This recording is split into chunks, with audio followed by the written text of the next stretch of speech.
Então não é qualquer pessoa que era capaz de operar uma máquina dessa. Veja que eu não estou falando nem em programar, estou falando em operar essas máquinas.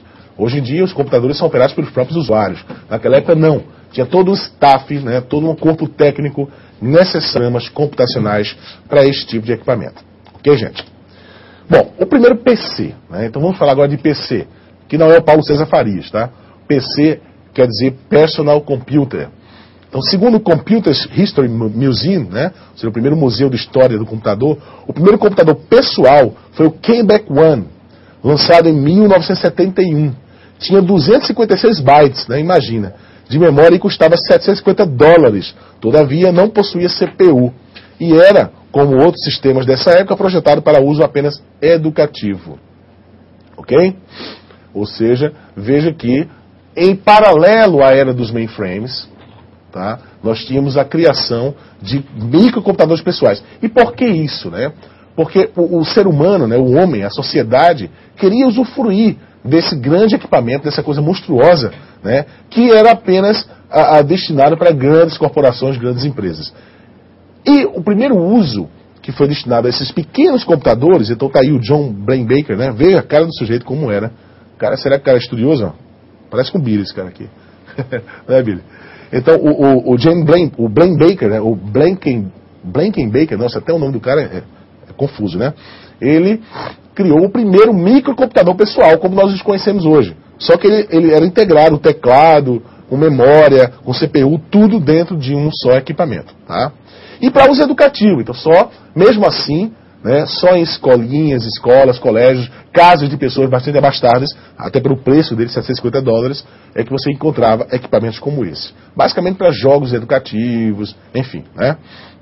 Só em 75 surge o Altair 8800, um computador pessoal baseado na CPU Intel 8080. Então já se ouve falar de Intel, né? Desde essa década, veja, em 75, então surgiu um computador baseado na arquitetura Intel 8080, né? E a gente costuma dizer que esse aí é o vovô do microcomputador IBM PC, né? Seria o pai, né? Na verdade não é o avô, né? O avô foi a máquina lá do Ken Baker, né? O Ken Baker One. Esse aqui é o avô e aqui é o pai dos microcomputadores pessoais como nós conhecemos hoje, tá bom?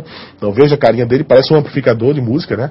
Mas é um computador que você ligava numa televisão, uma televisão normal mesmo. Ele tinha uma saída de antena RF, de radiofrequência, e você conseguia ver as imagens daquele computador num televisor, né? Bom, entre os primeiros usuários estavam o calouro da Universidade de Harvard, Bill Gates, né? Esse vocês já ouviram falar, né? E o jovem programador Paul Allen, que juntos desenvolveram uma versão da linguagem BASIC para o Altair, né? Ou Altair, né? Como queiram chamar, né? Altair é o nome em inglês, Altair é a tradução abrasileirada desse nome. Então veja que o Bill Gates, né? Ele começou a desenvolver programas para microcomputadores da linha 8080, né, da Intel, tá? Então tá aí a sociedade, né? Já que mais tarde representaria a maior empresa de todos os tempos na área de tecnologia, chamada Microsoft, que até então não existia, obviamente. Pouco tempo depois, a dupla resolveu mudar o rumo de suas carreiras e criar uma empresa chamada Microsoft, né? Então essa empresa, ela começava num fundo de quintal e de repente ia começando a desenvolver soluções, sempre focando os microcomputadores pessoais.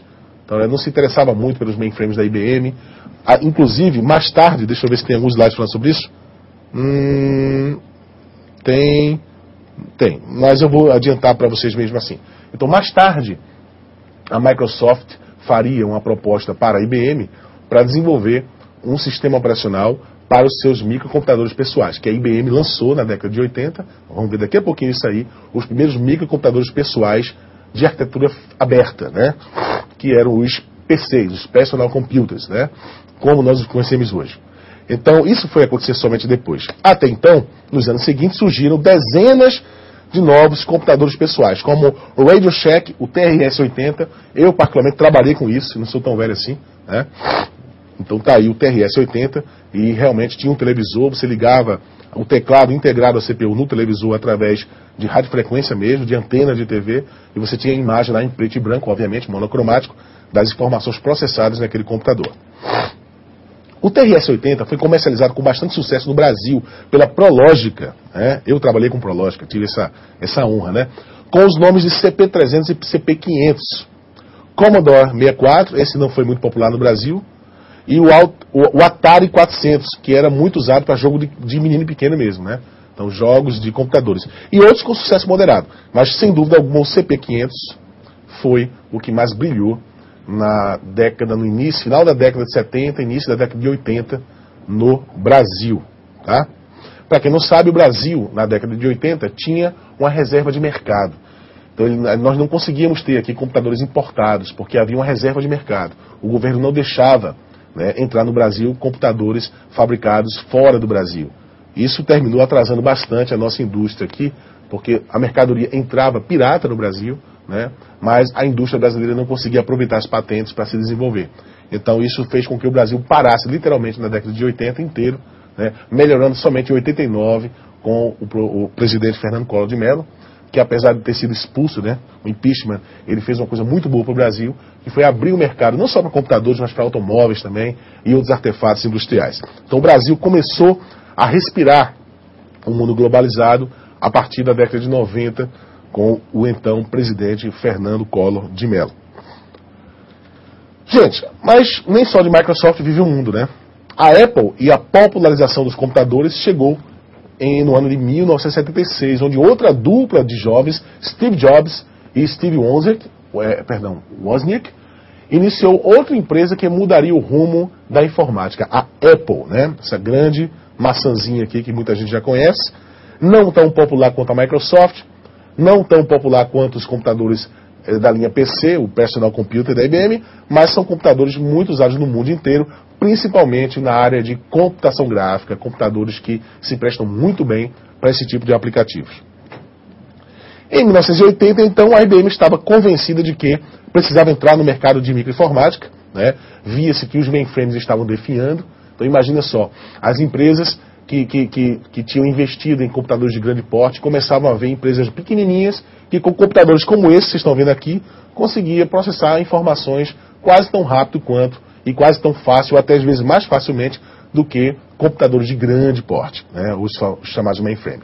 Então já se antevendo esse fato, a IBM inteligentemente lançou um computador chamado PC, né, Personal Computer, né, que para entrar no mercado brasileiro e de outros países onde havia reserva de mercado, ela resolve fazer parceria com empresas brasileiras e de outros países, abrindo a arquitetura desse computador.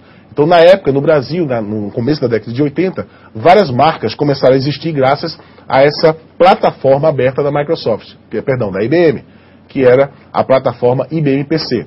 Aí vocês devem ter ouvido falar da Cobra, da CID, da Cisco, deixa-me ver se eu lembro de mais, Nexus, né, e outras marcas famosas que reinaram aí absolutas no mercado de microinformática na década de 80, que nada mais faziam do que pegar a placa mãe da IBM, clonar, né, e mudar alguma coisa e lançar com outros nomes. Isso com o consentimento da própria IBM, que não conseguia entrar no Brasil por conta da reserva de mercado. Então, isso fez com que surgissem várias empresas no Brasil na década de 80, atuando na área de microcomputadores. Tá? Bom, gente, depois disso aí, vocês já sabem da história, né? Então, os computadores e microcomputadores pessoais começaram a ficar mais rápidos, né, a processar mais informações, mais memória, né, foram ficando cada vez mais fáceis, os sistemas operacionais foram se aprimorando e o usuário começou a acessar aquilo que só profissionais caríssimos conseguiam fazer nos mainframes.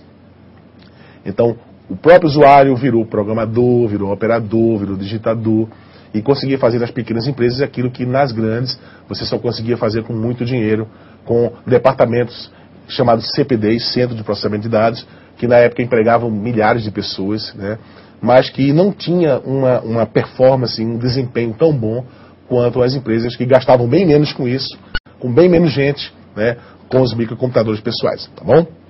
Mas voltando ainda à história do computador, Billy, por favor, slide aqui. Bom, gerações de computadores. Então, como é que eu poderia classificar, David, a história dos computadores, né?